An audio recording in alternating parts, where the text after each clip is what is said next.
ভাইরা আমার, আল্লাহ রাব্বুল আলামিন কুরআনে হাকীমের মধ্যে বলেন, ইয়া আইয়ুহাল্লাযীনা আমানু কুতিবা আলাইকুমুস সিয়াম কামা কুতিবা আলাল্লাযীনা মিন ক্বাবলিকুম লাআল্লাকুম তাত্তাকুন। আল্লাহ রাব্বুল আলামিন ডাক দিয়া বলেন, হে ঈমানদারগণ, এই রমাদানের রোজাকে তোমাদের উপর ফরজ করা হয়েছে। 12টি মাসের মধ্যে একটি মাস, সেই মাসটি হলো রমাদান মাস। এই রমাদান মাসের রোজাকে তোমাদের উপর ফরজ করা হয়েছে। তোমরা এই কথা ভেবো না, তোমরা এই কথা কখনো মনে করো না যে শুধুমাত্র কেবলমাত্র রমাদানের রোজাকে, এই রোজাকে তোমাদের উপরই ফরজ করা হয়েছে। না না, শুধুমাত্র কেবলমাত্র তোমাদের উপরই ফরজ করা হয় নাই, বরং তোমাদের পূর্ববর্তী নবী রাসূলদের উপর ফরজ করা হয়েছিল। তোমাদের পূর্বে যেই সমস্ত উম্মতেরা দুনিয়াতে এসেছিল, তোমাদের পূর্বে যেই সমস্ত নবীরা এসেছিল, তোমাদের পূর্বে যেই সমস্ত মানুষ এই দুনিয়াতে এসেছিল, আল্লাহ রাব্বুল আলামিন তাদের উপরও এই রোজাকে ফরজ করা হয়েছিল।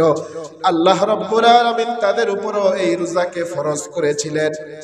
ও মুসলমান ভাইরা আমার, এই কথাটা কেন বললেন?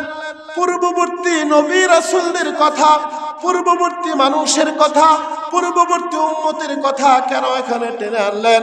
তার কারণ হলো রোজা এমন একটি আমল, রোজা এমন একটা ইবাদত যেটা কষ্টসাধ্য আমল। কথা বলেন ঠিক কিনা?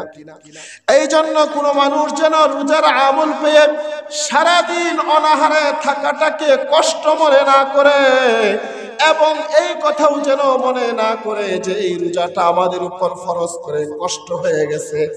তাদেরকে সান্ত্বনা দেওয়ার জন্য বলেন, এই কথা তোমরা কখনো ভেবো না, এই রোজাকে শুধুমাত্র কেবলমাত্র তোমাদের উপরই ফরজ করা হয়েছে।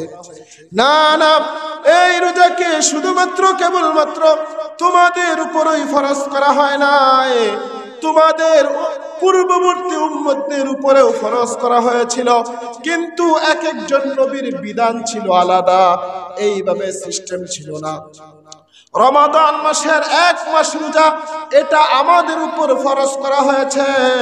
কোন কোন নবীর জন্য আশুরার রোজা ফরজ ছিল, কোন নবীরা আইয়ামে বীজের রোজা রাখতেন। রোজার শরীয়তের ধরনটা ছিল ভিন্ন, কিন্তু সমস্ত উম্মত নবীদের উপরই রোজা ফরজ ছিল। ও মুসলমান ভাইরা আমার, এই রোজাকে আমাদের উপর কি জন্য ফরজ করা হলো? আল্লাহ রাব্বুল আলামিন ডাক দিয়া বলেন, লাআল্লাকুম তাত্তাকুন,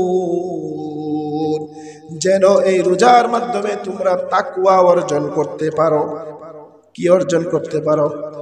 এই রোজার মাধ্যমে তাকওয়া অর্জন করতে পারো। কোন মানুষ যদি তাকওয়া অর্জন করে, সেই মানুষটা মুত্তাকি হয়ে যায়। মুত্তাকি মানে হলো আল্লাহর বন্ধু। কোন মানুষ যদি 1 মাস রমাদানের রোজা রাখতে পারে, 1 মাস খুব পূর্ণাঙ্গ 30টি তারাবি পড়তে পারে, 5 ওয়াক্ত নামাজ পড়তে পারে, টুকটাক কিছু আমল করতে পারে, সেই মানুষটা অবশ্যই অবশ্যই রোজার মাধ্যমে তাকওয়া অর্জন করতে পারবে। ও মুসলমান, কোন মানুষ যদি তাকওয়া অর্জন করে, সেই মানুষটা মুত্তাকি হয়ে যায়। তাকওয়া কি জিনিস? তাকওয়া শব্দের অর্থ হলো আল্লাহর ভয়। তাকওয়া শব্দের অর্থ হলো ভয়।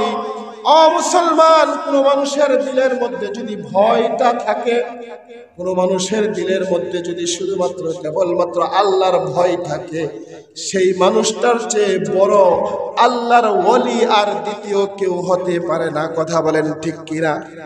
ও মুসলমান ভাইরা আমার, আল্লাহর ভয় এমন একটা জিনিস, কোন মানুষের দিলের মধ্যে যদি কিঞ্চিত পরিমাণ ভয় থাকে, সেই মানুষটা কখনো অন্যায় করতে পারে না, সেই মানুষটা কখনো পাপাচার করতে পারে না, সেই মানুষটা কখনো গুনাহ করতে পারে না।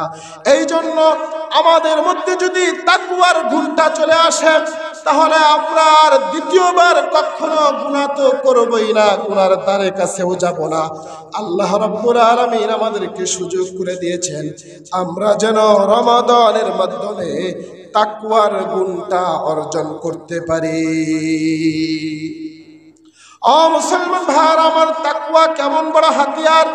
তাকওয়া এমন বড় হাতিয়ার, যেই জায়গায় সিসি ক্যামেরার দৌড় শেষ, যেই জায়গায় স্যাটেলাইটের দৌড় শেষ, যেই জায়গায় বিভিন্ন ডিজিটাল যন্ত্রপাতির দৌড় শেষ, সেখানেই তাকওয়ার দৌড় শুরু হয়ে যায়। কথা বলেন ঠিক কিনা?